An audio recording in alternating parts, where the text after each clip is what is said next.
गूंज। रात के ठीक 1 बजे तेज बारिश और कड़कड़ाती बिजली में अपने घर की बालकनी में खड़ी सुमन खोई खोई कुछ सोच रही थी। अंदर आ जाओ ना। उसके घर के अंदर से आवाज आती है। तब भी सुमन काले अंधेरे में खड़ी न जाने किसका इंतजार कर रही थी, जिसमें से एक औरत अपने 2 बच्चों के साथ उसके पास वाले घर में लाल रंग की एक कार से उतरती है और बारिश में भागती हुई सामने वाले घर में चली जाती है। हेलो, कौन? मेरा कुछ सामान तुम्हारे पास है, लौटाओगे नहीं? आपका क्या सामान? कौन है आप? अब मैं तो स्कूल में कुछ सेकंड्स पहले ही आई हूँ। आपको यहाँ का नंबर कैसे पता चला? मम्मी, हो सकता है कि जो फैमिली यहाँ पहले रहती हो, ये कॉल उनके लिए हो। नहीं नहीं, ऐसा नहीं है। कड़कड़ाती बिजली एक अनजान आदमी के फोन ने नेहा को डरा दिया था। वो फौरन कॉल रख देती है। चलो बच्चों, कमरे में चलते हैं, मैं तुम्हें सुला देती हूँ। पर यहाँ इतने अंधेरे में तो कुछ भी नहीं दिख रहा मम्मी। फ्लैश लाइट ऑन करो ना। नेहा फ्लैश ऑन करती है, जहाँ उसे ऊपर जाने की सीढ़ियाँ दिखती हैं और चारों तरफ सफेद कपड़ों से ढके हुए फर्नीचर। तभी नेहा की 3 साल की बेटी उससे कहती है, मम्मा माय लव, व्हाइट क्लोथ्स हैं। चलो ऊपर, मम्मा आपको स्टोरी सुनाएगी, सुनिए ना। चलो चलो चलो। नेहा स्ट्रॉबेरी को गोद में उठाती है और रोहन के साथ सीढ़ियां चढ़ना शुरू करती है। एक एक कदम उसे ऐसा एहसास हो रहा था मानो वो सीढ़ियों पर नहीं दलदल में कदम रख रही हो। ये मेरे पैर सीढ़ियों में धंस क्यों रहे हैं? बहुत देर चलने के बाद सीढ़ियां खत्म होती हैं। ऐसा लग रहा है मानो मैं जन्मों से बस चल ही रही हूँ। जैसे तैसे थकी हारी नेहा ऊपर कमरे में पहुंचती है। जैसे ही फ्लैश बेड पर पड़ता है, वो देखती है कि उसके दोनों बच्चे पहले से ही बिस्तर पर सो रहे हैं। मेरा सर चकरा रहा है। बच्चे तो मेरी गोद में थे, यहाँ कैसे आ गए? और वो भी मुझसे पहले। नेहा कुछ समझ नहीं पाती और बेसुध होकर जमीन पर गिर पड़ती है। अगली सुबह उसकी आंखें सूरज की किरणें चेहरे पड़ने से खुलती हैं। नेहा बालकनी में जाती है, जहाँ उसे सुमन अपनी बालकनी में खड़ी दिखती है। ऐसा लग रहा था मानो सुमन रात भर से वहीं खड़ी थी। सुमन नेहा को मुस्कुराकर देखती है। हेलो, मैं यहाँ कल ही शिफ्ट हुई हूँ।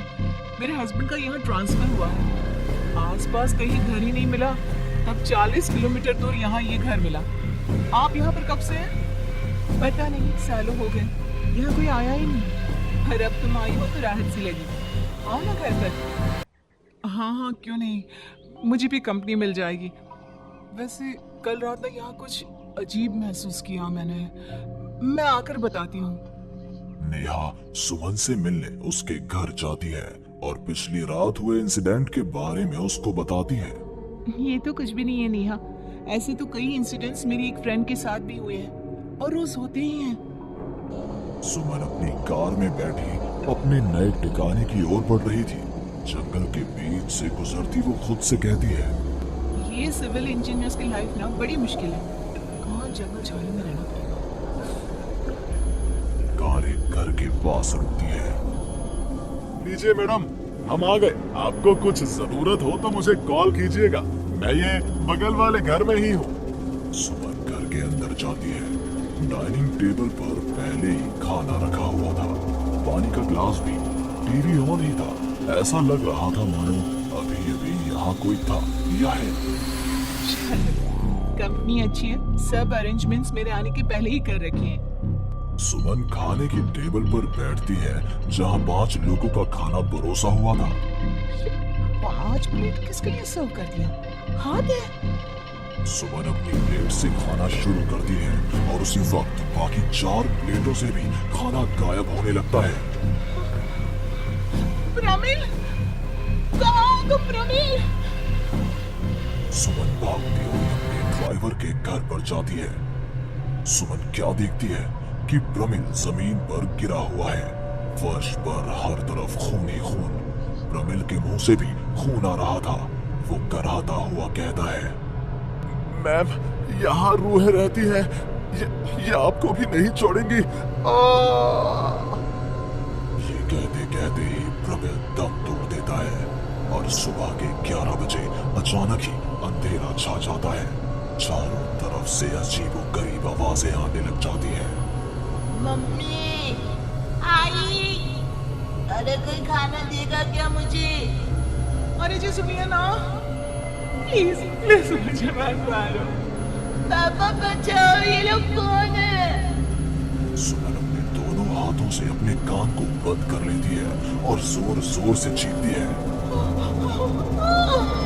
अचानक एक सन्नाटा चारों ओर फैल जाता है। सुमन प्रमिल के घर से बाहर निकलती है।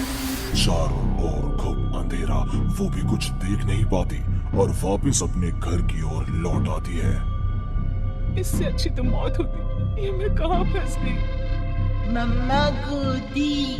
अरे सुमन, क्या मरने वरने की बात करती रहती हो? जाओ मेरे लिए चाय बनाओ। ये कौन बोल रहा है?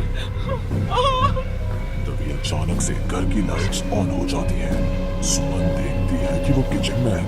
उसके ठीक बगल में एक औरत, जिसके बाल उसके चेहरे की ओर थे, गैस के फ्लेम में अपने दोनों हाथों को पका रही थी।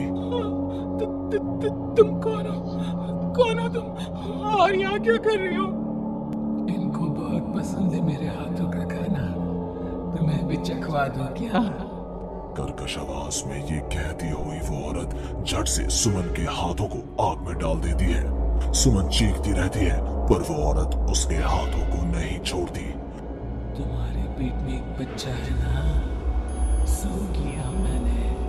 और औरत ये कहती सुमन के पेट पर हाथ फेरने लग जाती है और उसके पेट में हाथ डालकर मांस का टुकड़ा बाहर निकाल कर खा लेती है। मेरा बच्चा। ये तो कुछ भी नहीं, उधर देखो। वो औरत दीवार की तरफ इशारा करती है। दीवार पर खून के ऐसे धब्बे थे मानो नवजात शिशुओं को उसी दीवार पर पटक पटक कर मार दिया गया हो। तभी वहां लगभग 5 साल का एक बच्चा आता है। उसका शरीर पूरा सफेद और आंखें काली थी। माँ, भूख लगी है। वो औरत अपने आग में सेके हुए हाथ को वहीं पास में पड़े चाकू से काटकर बच्चे को खाने को दे देती है। सुमन तो समझो मर ही चुकी थी। इतना कुछ देखने के बाद कौन ही जिंदा रह सकता था? अब उसका शरीर भी गवाही दे रहा था।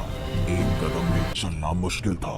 वो दीवार को पकड़ पकड़ कर बाहर हॉल में आती है, जहां डाइनिंग टेबल पर 5 लोगों को बैठा देखती है।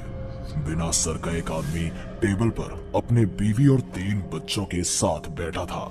सभी सुमन की ओर देखते हैं।